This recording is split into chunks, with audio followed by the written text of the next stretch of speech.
a dar una conferencia cuyo título es, y las grandes líneas generales de su temática, régimen político, corrupción y tendencias electorales. Pues, muchísimas gracias por estar con nosotros, doctor.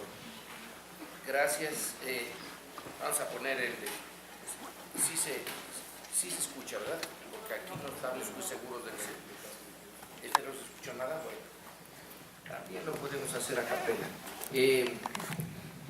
Entonces, traje unas diapositivas que espero que surjan de ahí.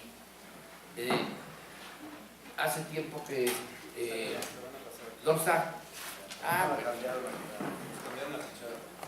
bueno, pues son así chiquitas, pero ni modo.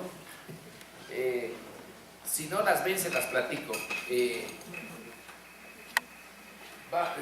¿A quién le digo cuándo hay que cambiarla?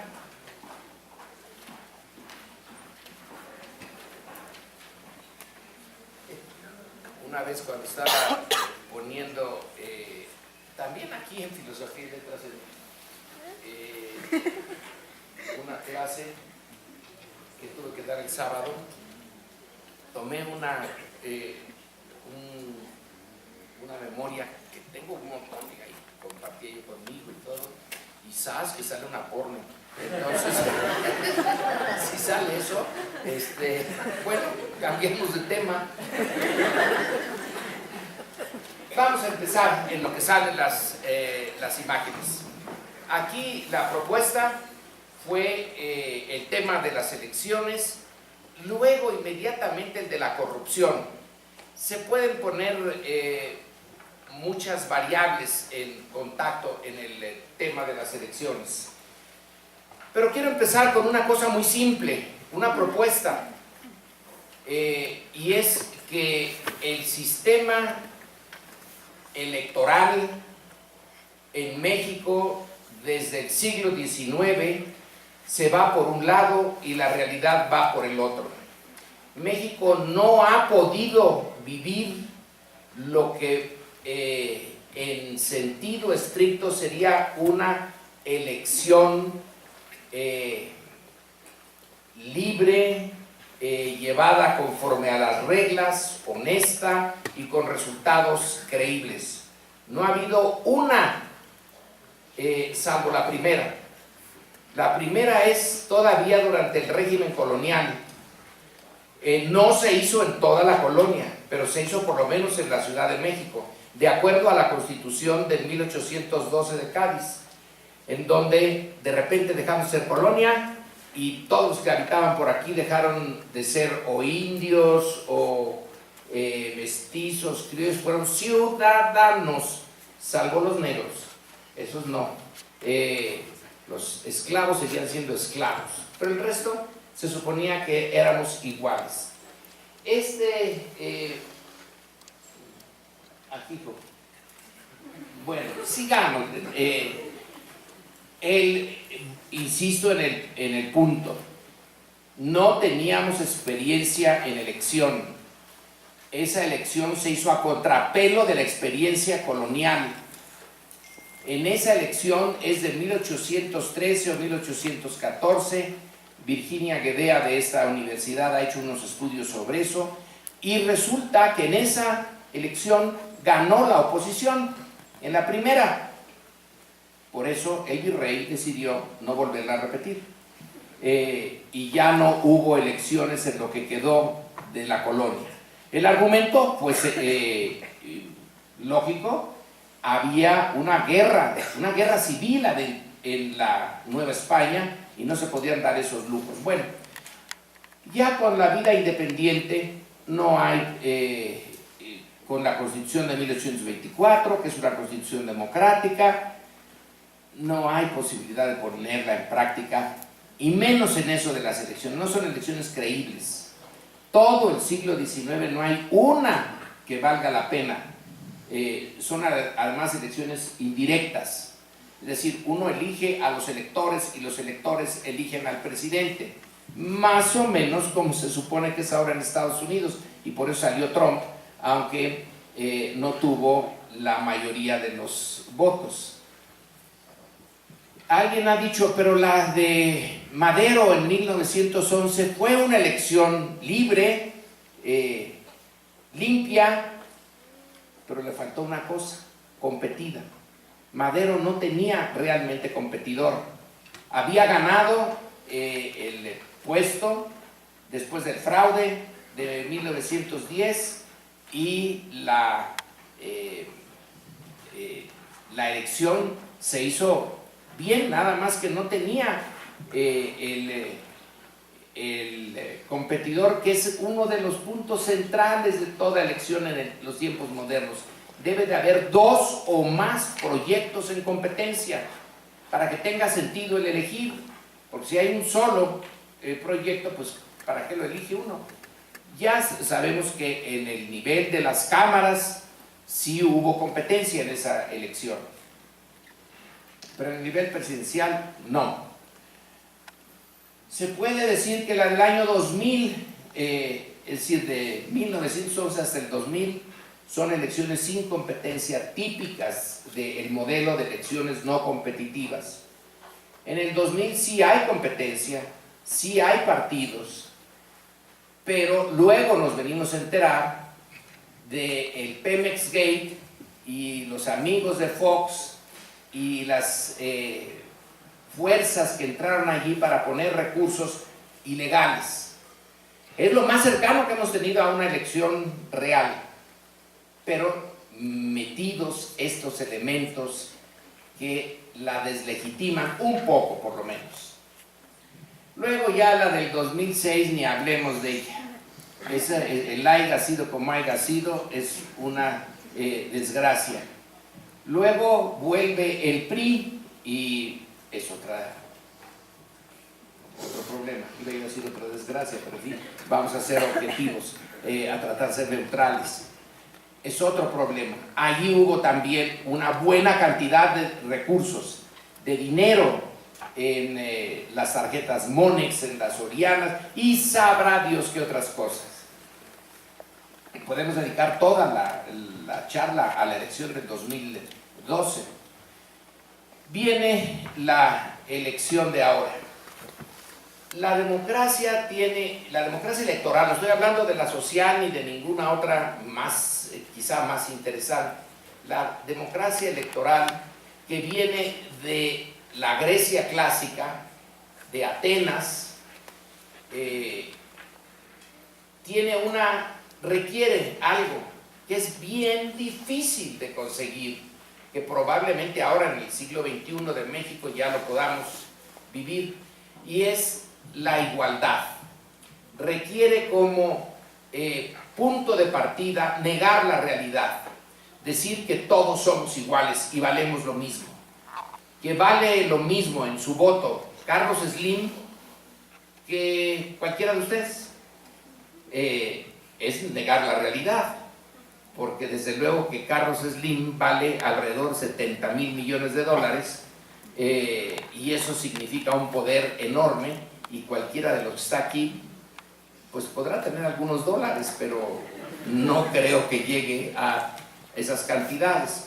Entonces el principio básico de la igualdad requiere una convicción, requiere un tipo de visión del mundo, del hombre, del destino de la humanidad, para realmente darle contenido a esa elección, de que todos somos iguales, especialmente en un país que viene de una época colonial, en la cual por ley no eran iguales los seres humanos. Unos eran españoles o criollos y había su república de españoles, y dentro del mismo territorio estaba la república de los indios, y los mestizos se quedaron sin república, porque esos eran una realidad que no estaba muy bien contemplada en la estructura mental y legal española. No sale esto, Chihuahua. Bueno, entonces traía aquí mi acordeón, pero ya vámonos, vámonos así en pelo. Una de las estadísticas que traía yo es la de la distribución del ingreso. La distribución del ingreso, que es un indicador fundamental. En todos los países del orbe hay una distribución inequitativa de los ingresos, pero a algunos se les pasa la mano. Este es uno de ellos. El 1% según esta estadística, no me pregunten la fuente porque la puse ahí, pero ya no me acuerdo, esta 21% del PIB lo tiene el 1% de los mexicanos. Podríamos hacerlo peor, podríamos hacerlo a la Gerardo Esquivel y Oxfam, en donde 5 familias o 7 tienen el 8% del PIB, que son la familia Slim, Bayeres, Larrea, Salinas Pliego y alguien más. Oxfam lo publicó en 2016, cualquiera puede meterse en internet a Oxfam México y ver estas cifras en un estudio chiquito, 40 páginas, lleno de cifras. El título de esto es, obviamente, la desigualdad. Y la tesis de Oxfam es que esto es endiabladamente desigual, que una nación que debe de tener un mínimo de cohesión, de ganas de vernos como comunidad y de más o menos sentirnos responsables todos de todos, es imposible en una situación así. Entonces, ¿cómo se va a cumplir esta propuesta inicial de los griegos de que todos somos iguales? Claro que los griegos dijeron, bueno, iguales todos los que son hombres, todos los que son libres, esos son los iguales. Bueno, ya era de todas maneras un avance respecto de todo lo que había antes y alrededor de esa Grecia, que además murió. Atenas fue destruida, pero fue la primera vez que hubo este tipo de democracia, con sus injusticias tremendas. Esa democracia condena a muerte a Sócrates y listo. El mejor de ellos no lo aguantaron. La democracia tiene sus problemas. Cuando dice Andrés Manuel, el pueblo es sabio, el pueblo es bueno, hasta cierto punto. No hay que confiarse mucho, pero en fin. A lo largo de la historia occidental, el Imperio Romano tuvo algo de igualdad en la calificación de sus ciudadanos. El mundo cristiano medieval, bueno, todos éramos iguales ante los ojos de Dios, no en la tierra, pero ante los ojos de Dios, todos igualitos. El pastor y el rey igual, y Dante metió al infierno a reyes, obispos, etcétera, que eran los importantes, vámonos hasta el fondo. Había algo de venganza en el Evangelio, en el Sermón de la Montaña, etcétera. Bueno, esa es una idea que lleva 2500 años entre nosotros, y en el caso mexicano todavía no la podemos llevar a cabo. Puede ser, tengo mis dudas, que en esta ocasión algo semejante a una elección real pueda tener lugar.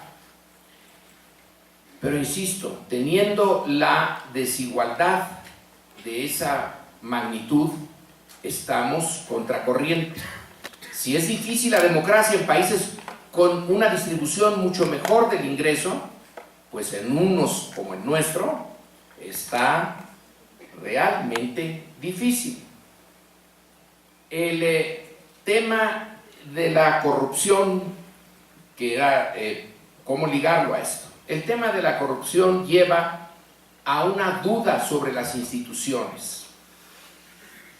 Permea toda la idea que tenemos sobre las instituciones. Entonces hagan de cuenta que ahí hay otra estadística, una de gráficas, de columnitas, de cuáles son las instituciones que los mexicanos más o menos dicen estas están aceptables y estas no.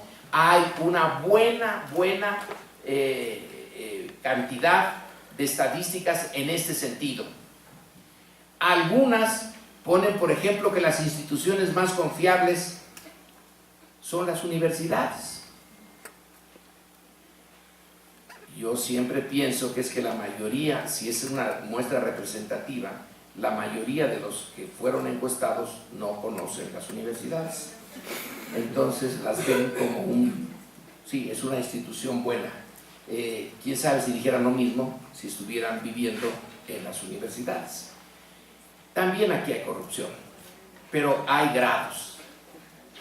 Entonces, ¿cuáles son las instituciones más degradadas? Porque son las más corruptas. También depende mucho. Yo traía aquí dos, una de la OCDE y otra hecha en casa por una institución mexicana. Entre las más desprestigiadas están justo los que son los instrumentos para que se lleve a cabo la democracia electoral, los partidos políticos y el grupo que se supone representa a la soberanía nacional, el Congreso, diputados y senadores, y comparten esos peores posiciones con la policía. Hay una desconfianza bien ganada, perfectamente bien ganada, de la estructura institucional. Otra vez, si contrastamos con otros países, incluso latinoamericanos, no hay tanta desconfianza en las instituciones. Por eso, Latinobarómetro, también lo traía yo por aquí, dice apoyo a la democracia. Pues no es uno diría la mayor parte de los mexicanos tendrían que apoyar la idea de la democracia. No es así, no es el caso. Tiene un apoyo, bueno, no es que le falte, no es que no tenga, pero le falta mucho apoyo. Y está todo esto ligado a la idea de la corrupción, y están las estadísticas de la corrupción, que esas no las teníamos hace unos 20 años, 25 años, nos la imaginábamos. No hay nada nuevo que nos hayan dicho los estudios sobre corrupción ahora que no lo supiéramos hace 20, 30, 40, 50, 100 años. Pero no teníamos lo que en una universidad y en ciencias sociales es muy apreciado, los números. Es decir, una muestra representativa y tiene esta opinión de estas instituciones, y entonces están las autoridades electorales. Las autoridades electorales tienen o disfrutan o sufren de poca confianza en la sociedad. El número exacto por ahí está, pero créanme, no es para sentirse confiado. La confianza en que los resultados serán realmente los que hubo o son alterados. No hay confianza en que sean reales. Y en esto tenemos un montón de estadísticas y de encuestas, entre otras las que hacía la Secretaría de Gobernación. La Secretaría de Gobernación, o sea, los jueces y partes de esto. Pero durante la época de Fox se hicieron varias encuestas sobre cultura ciudadana. Y incluso se les pregunta, ¿es México una democracia? Un tercio y un poquito dice que sí, pero no es un tercio. Un poquito menos de un tercio dice que no, y un tercio dice que quién sabe. La actitud del ciudadano es de enorme desconfianza incluso hacia su sistema democrático. Todavía, hoy se usa mucho, desde luego en el gobierno se habla de democracia, en algunos de los partidos políticos ya, esto es una democracia, falta algo para que se componga. Mi visión es que México no es una democracia. México tiene un sistema, o su sistema político, que fue el sistema dominante en el siglo XX, es un sistema clásico autoritario, es decir, un sistema de pluralismo limitado. Y en esto sigo la teoría de Juan Lins, sobre todo, un politólogo español que se dedicó a darle vueltas al autoritarismo, pues porque era español, es decir, venía del franquismo, ejemplo clásico de sistema autoritario, que no es ni totalitario, no llega a esos extremos, aunque quisiera no puede. No creo que les faltaran ganas a algunos aquí de llevarlo a ese extremo, no se puede. El que intentó ir más lejos fue Victoriano Huerta durante un tiempo, militarizando a México, y no le duró mucho el experimento. Entonces, en un lado, en un extremo están los sistemas totalitarios, en otro extremo están los sistemas abiertos, de pluralismo casi total, que serían los sistemas democráticos. México estuvo en el medio. Hoy considero que México tiene un sistema híbrido, es una mezcla de autoritario con democrático. Quedan muchos elementos del sistema autoritario. Es un autoritarismo basado en un presidente y un partido que fue partido de Estado. Un presidente fuerte en términos constitucionales, pero mucho más fuerte en términos reales. Y aquí está el estudio clásico del que fue rector de esta universidad, que es Jorge Carpizo, sobre el presidencialismo, en donde él pone los poderes constitucionales del presidente, que son muchos. Todavía no le llegaba a él cuando hizo este trabajo el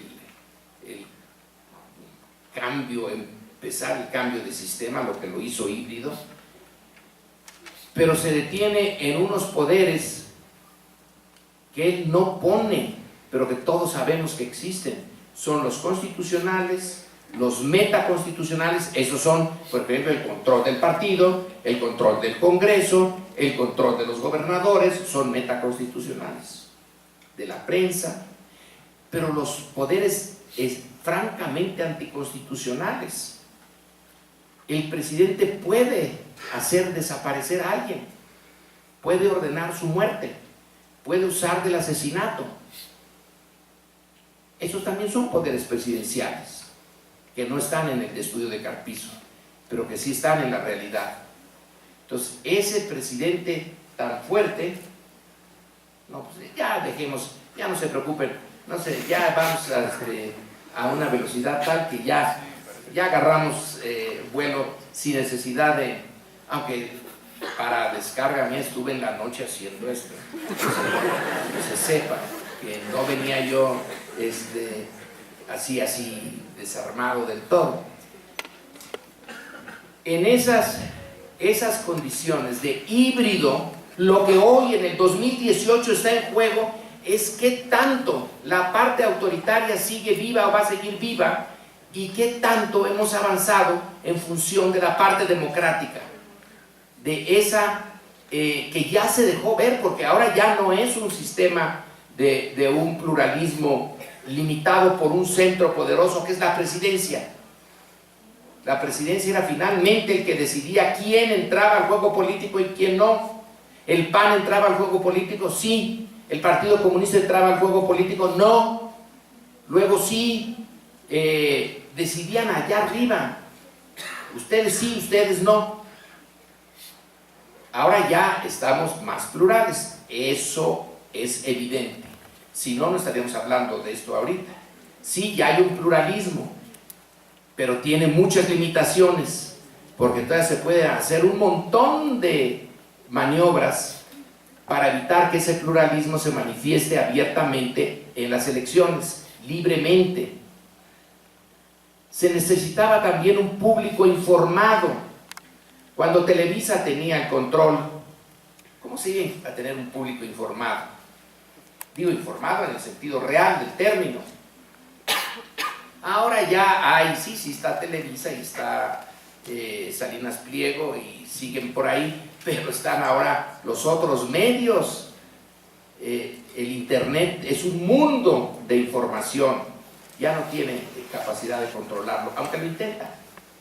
intenta ese control. Si no, hay que preguntarle a Carmen Aristegui si no se intentó el control cuando se pusieron ciertos problemas de manifiesto en una Casa Blanca que no era en Estados Unidos, sino aquí. Bueno, entonces sí hay elementos para dar vueltas y vueltas sobre esta, a mí me parece al menos, esta propuesta de que estamos en un sistema híbrido todavía no decidido. Este sistema no puede durar mucho, es muy inestable. Puede ser híbrido durante un tiempo, pero un tiempo corto, se va a tener que decantar por una o por la otra. Y aquí viene otra hipótesis, que esta no la traía yo en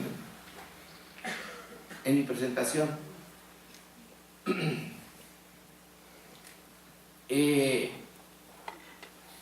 Es la de un... el libro acaba de salir, es de este año. De un analista norteamericano que ahorita sí ya no me pregunten, que empieza con F, pero hasta ahí llego. Es un analista conservador, pero que al enfrentarse con Trump hace este razonamiento. El grupo que apoya a Trump es impresentable en una sociedad normal, civilizada, pero sí es presentable para un grupo que ha dominado al Partido Republicano y que en buena medida ha dominado la economía de Estados Unidos.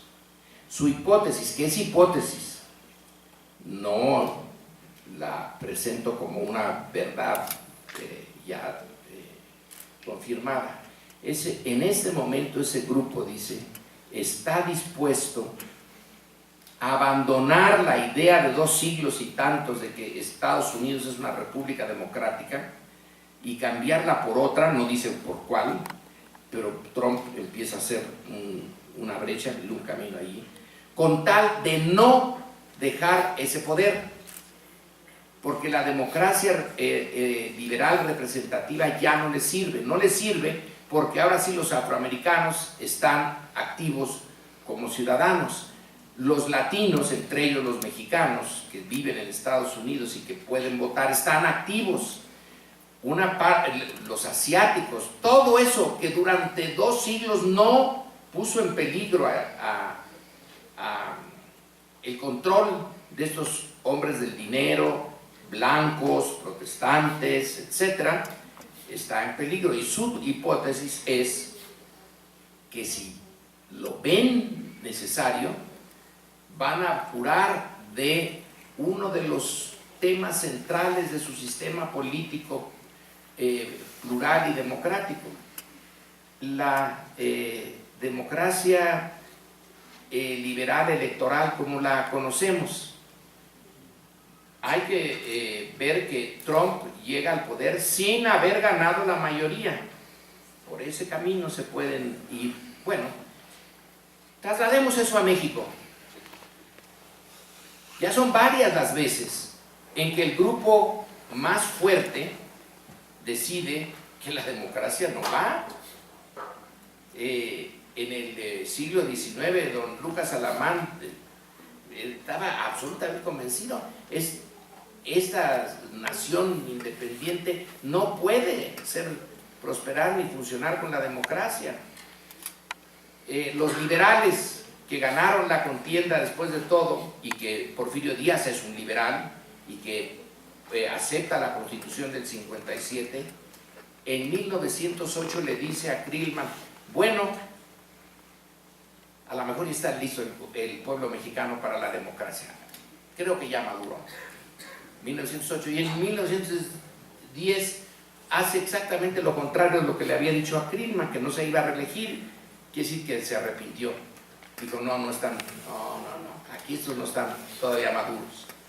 Viene la revolución y lo que hace es crear ese partido de Estado con esa presidencia fuerte, y hay muchos cambios, menos el de que por el día de las elecciones se van realmente a elegir a los gobernantes.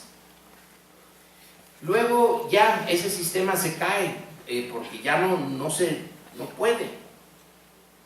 Y entonces tenemos la situación actual. En el 2006 se dijo, no vamos a soltar esto. Y el momento claro, clave, absolutamente diáfano, de que el grupo en el poder dijo, por la vía electoral no se va a legitimar un cambio de fondo, es ese momento del desafuero. Cuando la izquierda presenta un candidato viable después de lo que le pasó a Cárdenas en el 88, que también es otro momento en que se dice, bueno, ganaron, pero no se los damos. Luego en el 2000 sí se los damos porque eran los mismos, porque Fox y el grupo, el PRI de Zedillo, de los tecnócratas, de los de Hacienda, etcétera, bueno, pues ese dijo, está bien Fox, pero Andrés Manuel ya no. En el 2012 se recuperó el PRI de la manera que ya lo sabemos, y el juego democrático no lo aceptaron. Entonces en 2018 pasará lo que se supone, esta hipótesis pesimista en Estados Unidos, de un conservador, no de un radical. No van a dejar el poder. Va a aceptar el grupo de Slim, de Hank, Ron, etcétera, por ejemplo, los que tienen las inversiones en el aeropuerto. Y de repente a Andrés Manuel se le ocurre decir, bueno, pues el aeropuerto no. Ya, el choque es directo. En ese choque están las elecciones que se nos vienen en 3 meses. La pregunta, creo que es importante, ¿va el grupo que tiene el control de la economía y que tiene el reto de Andrés Manuel a dejar que corra el destino político del sexenio que viene por la vía de las urnas y que se acepte? Es una pregunta. Ahora, veamos cómo están las cifras. Ahí traía yo, eso es lo de, bueno, esto ya lo pasamos. Vamos ahí está lo de la concentración del ingreso. Está interesante, no me la quiten. Vean la desigualdad. Pues estamos peor que Sudáfrica, que bueno, claro, Sudáfrica ha tenido ya su transición democrática con sus problemillas, pero en fin, ya quitaron a un presidente y ya pusieron a otro. Pero vean, realmente en México, este es el de Gerardo Esquivel, del que les hablaba de Oxfam. Es así como vamos a entrarle a la elección.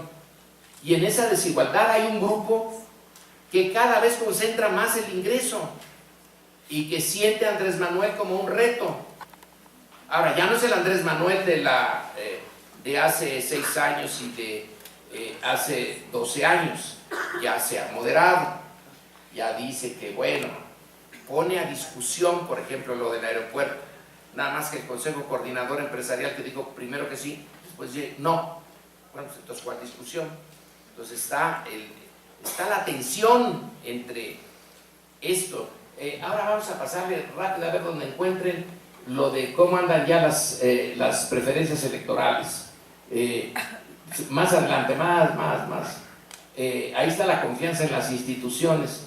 Ya ven, la primera es de Consulta Mitowski, del 16, las universidades.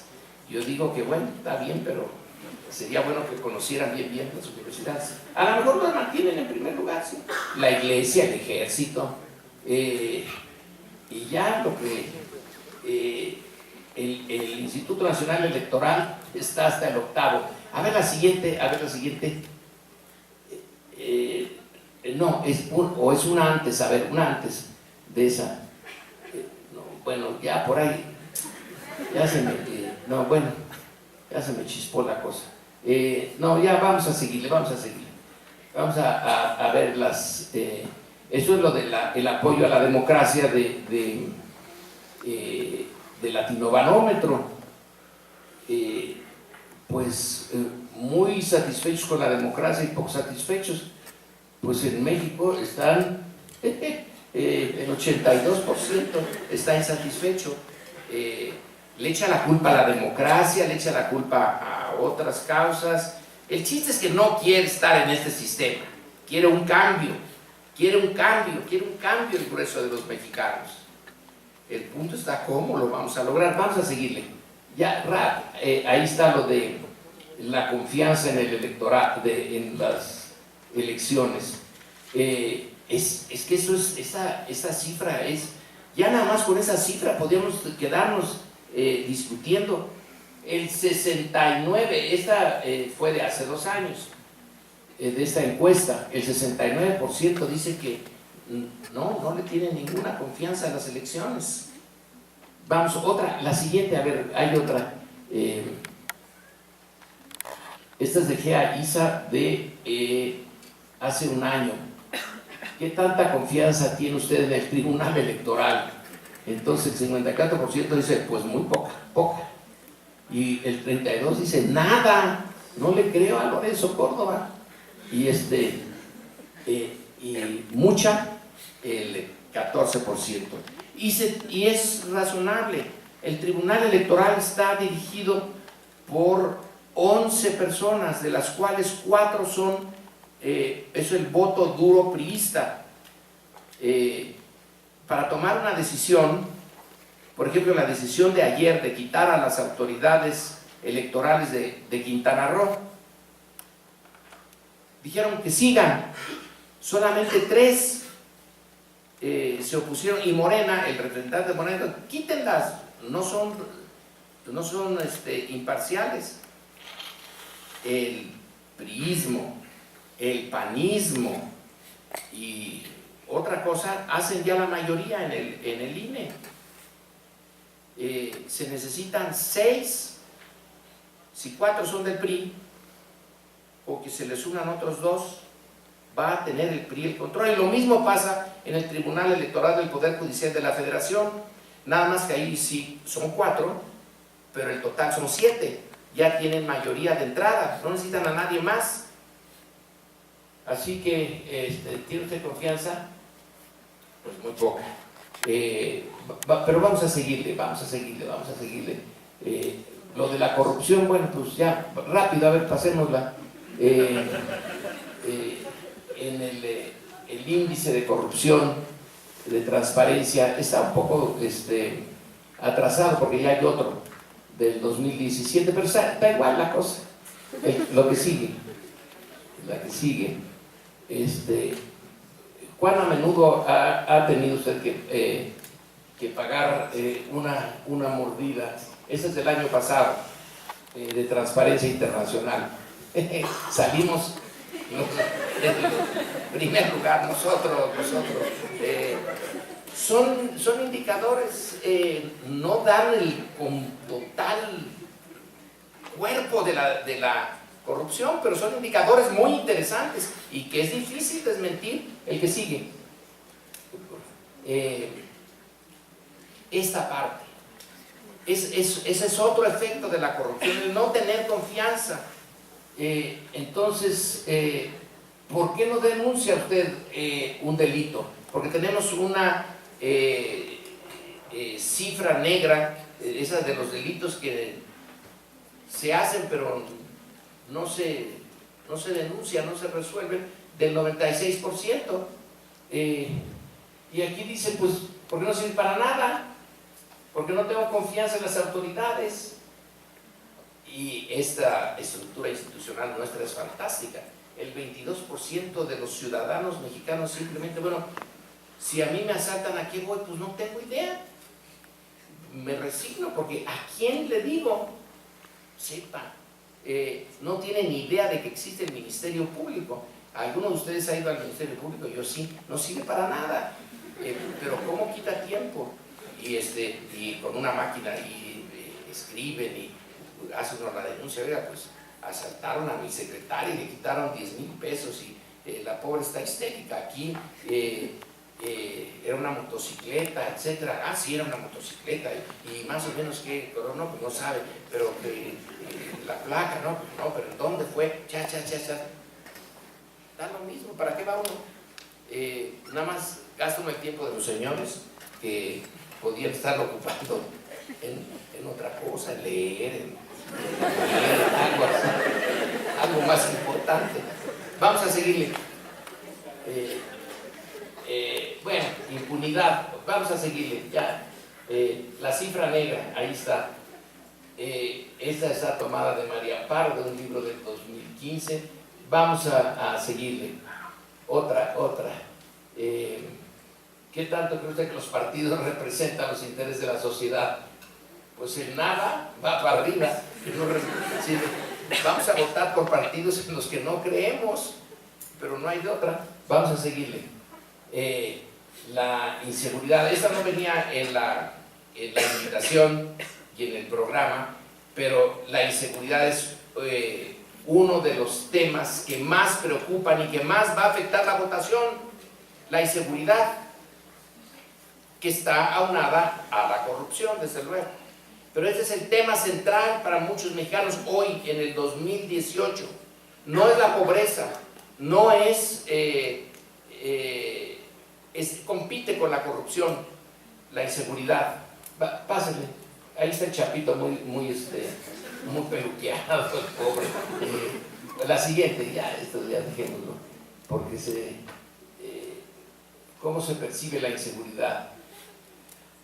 Vamos, otra. Aquí están la cantidad de víctimas. Vamos a seguirle.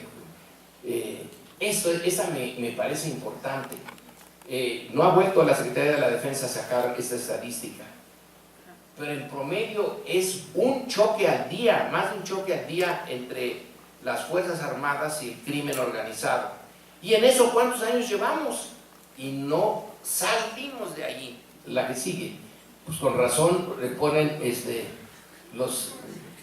ahí puse a Peña muy sonriente, pero vea nada más, ya van 104,000 y van más. Ahorita ya esa cifra ya no vale. Otra, por favor. Las elecciones. Bueno, entonces a esto vamos más. Aquí está otra cosa importante: el rechazo a los partidos políticos. Hay una buena parte de la población que rechaza a los... El partido que tiene más rechazo es el PRI. Hubo un tiempo en que era Morena o el partido asociado a Andrés Manuel. Ahora ya no. En la que sigue, por favor. Si tuviera que votar en este momento, esto es de Gea Isa de junio del año pasado. Vamos a ver cómo van las cosas. Ahí fíjense cómo iba el PAN, el PRI y Morena. Fíjense el avance que tiene Morena entre marzo y junio del año pasado, es notable.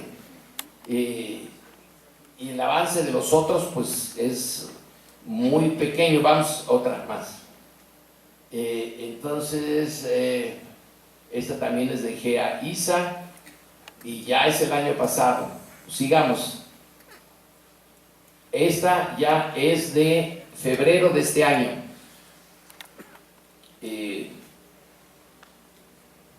Es de Alejandro Moreno, que este es un encuestólogo profesional. Estuvo muchos años a cargo de la sección de encuestas del Reforma, pero ya se salió y se fue por su lado, ya tiene su propia empresa.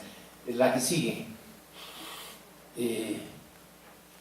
Esta ya es de el 28 de marzo, de parametría. La preferencia bruta, qué nombre, ¿no? Bruta, no sea bruto. Es que ahí cuentan todos, cuentan los que no saben, los que dicen no voto por nadie, etcétera. Y la preferencia efectiva es de los que dicen sí, yo voy a votar, yo ya sé por quién voy a votar. Los otros puede que voten, puede que no voten, pero esos sí. Entonces esta es la preferencia efectiva el mes pasado, fines del mes pasado.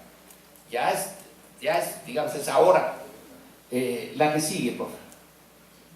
Y esta es la que más me gusta. Esta fue el día 2 de este mes que apareció en el país. Esta es un promedio de promedios. Ven varias encuestas. Los puntitos, como globitos que están saliendo allí, son las diferentes encuestas. Entonces la raya sólida es el total. Unos dicen más, otros dicen menos, etcétera, pero en conjunto, ¿cómo está la cosa? Bueno, pues esto es lo que dice este promedio de promedios de encuestas. Esto es lo más reciente. Es interesante esta técnica, porque además no ponen a todas las encuestas por igual, sino ven cuáles fueron más sutiles, más sofisticadas en su búsqueda de datos. A esas le dan más peso. Y tenemos esta, o sea, ahorita esta sería la radiografía. Y tenemos esa que dijimos que traía yo en mi telefonito, pero como no sé pasar del teléfono allá, es un misterio que no he podido resolver. Lo iba yo a leer sacar el telefonito, pero a ver si ya está. La de áreas consultores, sí. Esa sería bueno terminar con esa, porque bueno, pues ya son 3/4 de hora, ya dijimos que lo más son 50 minutos, ya casi llego. En lo de áreas consultores, que acaba de salir, es por estados, y eso también es bien importante. Donde es mayoría Morena, donde es mayoría el PAN, donde es mayoría el PRI. Margarita, pues ese no da, porque mayoría en ninguno, pero nosotros es de lo más, ya desmenuzar las cosas. Claro, podríamos desmenuzarla más si hubiera los datos por clase social, pero esta es por región, la última que tenemos aquí. Entonces, ¿dónde está el PAN en primer lugar? Está en Querétaro, que es donde el güerito tiene su lugar de nacimiento, y está en Querétaro y Tamaulipas. Yo no sé quién se mete a hacer encuestas en Tamaulipas, porque ahí me cuesta uno la vida. Con que confundan, en serio, con que confundan al encuestador. Oiga, ¿usted a qué viene? De un halcón que lo vea. Aquí alguien anda preguntando. Ya se fue para ver al creador. Pero en fin, hay una encuesta que dice que Tamaulipas es panista. Querétaro es panista. ¿Cuál otro? Yucatán es priista. Ya, son 3. Los otros son más o menos. Tabasco, ese sí, el peje se lo lleva por 70 y tantos %, ¿no? A ver, aquí está. Dice ahí que tienen 11 años de experiencia. Bueno, vamos a creerles.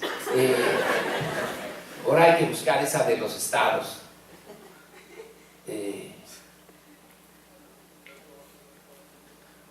Vamos, más por ahí. Es una de barras, de puras barras. Es esta de aquí. Bueno, pues es que las traducimos. Pues yo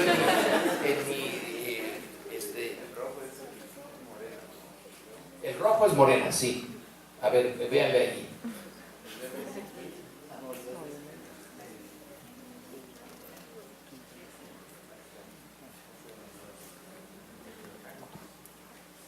Hay otra, en donde ya ponen los rojos de un lado, los azules del otro y los verdes del otro, que es más fácil. A ver, ¿qué más sale por ahí?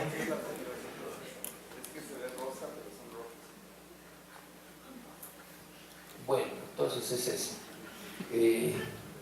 Ahí está.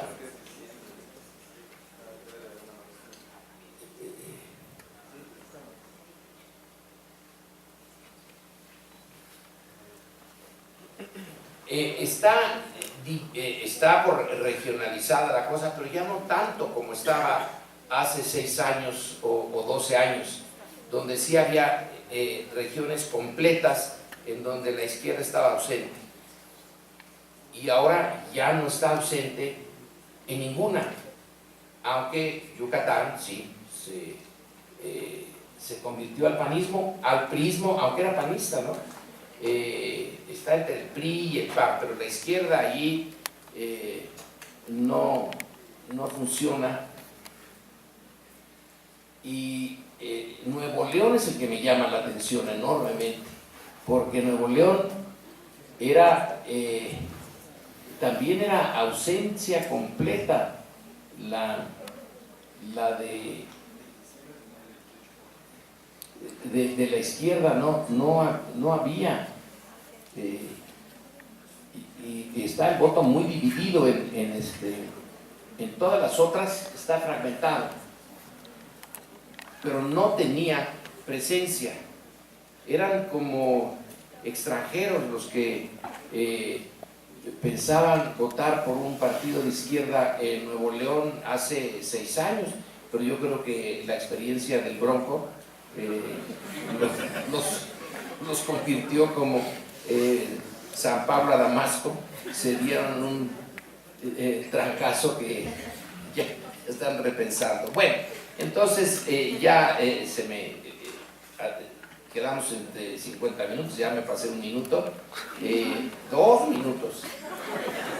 Pero esto lo dejamos porque es el tiempo que estuvo esto sin funcionar. Pues gracias, ese es son chispazos, digo, no es una exposición así pensada con muchos meses para poner estas ideas a su consideración, pero bueno, es que estamos metidos ya en los últimos momentos